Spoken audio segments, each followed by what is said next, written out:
जय मुक्ताई. मुक्ताई वार्ता न्यूज चॅनलमध्ये आपले हार्दिक स्वागत आहे. संत मुक्ताई नगरीत जोगी समाज बांधवांच्या वतीने धर्मनाथ बीज निमित्ताने गेल्या 7 दिवसांपासून कीर्तनकार तथा प्रवचनकार सौ राजकन्याताई रमेश जोगी यांच्या सुश्राव्य वाणीतून नवनाथ ग्रंथ पारायण सोहळा सुरू होता. या पारायण सोहळ्याची सांगता तसेच दिनांक 31 जानेवारी 2025 रोजी असलेल्या धर्मनाथ बीज दिनी नवनाथ पालखी सोहळा काढून नामदेव नगर, भुसावळ रोड ते प्रवर्तन चौक ते पुन्हा नामदेव नगर अशी भव्य शोभायात्रा काढण्यात आली होती. जोगी समाज बांधवांच्या वतीने काढण्यात आलेल्या या धर्मनाथ बीज दिंडी सोहळ्यात अलख निरंजन आदेश, नवनाथ महाराज की जय तसेच आदिशक्ती मुक्ताबाई की जय घोषणांनी परिसर दुमदुमून गेला होता. या सोहळ्यात आमदार चंद्रकांत पाटील, शिवसेना उपजिल्हाप्रमुख छोटू भोई, शहरातील विविध राजकीय पक्षांचे पदाधिकारी, नगरसेवक, समाजसेवक आदींनी भेटी देऊन सहभाग नोंदविला.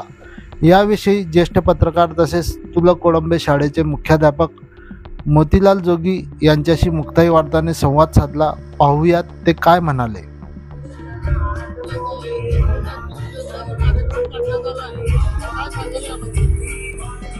आदी नवनारायणांचा अवतार म्हणजेच सर्व नवनाथ याचे संस्थापक अध्यक्ष होते मच्छिंद्रनाथ, पण नंतर त्यांचे शिष्य गुरु गोरक्षनाथ अशा या नवनाथांनी समाजाचं प्रबोधन करण्यासाठी, समाजातल्या काही अनिष्ट वाईट चालीरीती नष्ट करण्यासाठी, समाजाचं संघटन करण्यासाठी, सर्वांना एकत्र आणण्यासाठी धर्मनाथ बीज स्थापन केली आणि महाप्रसादाचं आयोजन करून सगळ्या समस्त ग्रामस्थ नागरिकांना एकत्र जमवत होते.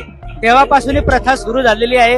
आज आम्ही मुक्ताईनगर शहरामध्ये सर्व समाज बांधवांनी प्रथमच या धर्मनाथ बीज कार्यक्रमानिमित्त शहरातून पालखीची फेरी काढलेली आहे नाथांची. आमचे सुभाषनाथ इंगळे यांनी या कार्यक्रमाची सुरुवात केली आणि आमच्या ज्या काकू आहेत सौ राजकन्या मॅडम या प्रवचनकार आहेत, त्यांनी नवनाथाची कथा वाचन केली. आज अतिशय उत्साहाचं वातावरण आहे आमच्यामध्ये, कारण आमचं हे पहिलंच वर्ष आहे आणि आता ही परंपरा, ही प्रथा आम्ही यापुढेही सर्वजण सुरू ठेवू असं मी सगळ्यांना आवाहन करतो. आणि समस्त मुक्ताईनगर शहरातील लोकप्रतिनिधी आहेत, आमचे मित्रपरिवार आहेत, नगरसेवक बांधव आहेत, इतरही समाजाच्या लोकांनी आमच्यामध्ये सहभाग घेऊन पालखीचं पूजन करून आम्हाला उपकृत केलं, त्याबद्दल आम्ही त्यांचे आभार मानतो. माननीय आमदार चंद्रकांत भाऊ पाटील यांनी वेळात वेळ काढून आमच्याकडे पालखीच्या ठिकाणी भेट दिली, नवनाथांचं पूजन केलं, आम्ही त्यांचेही आभार मानतो. धन्यवाद.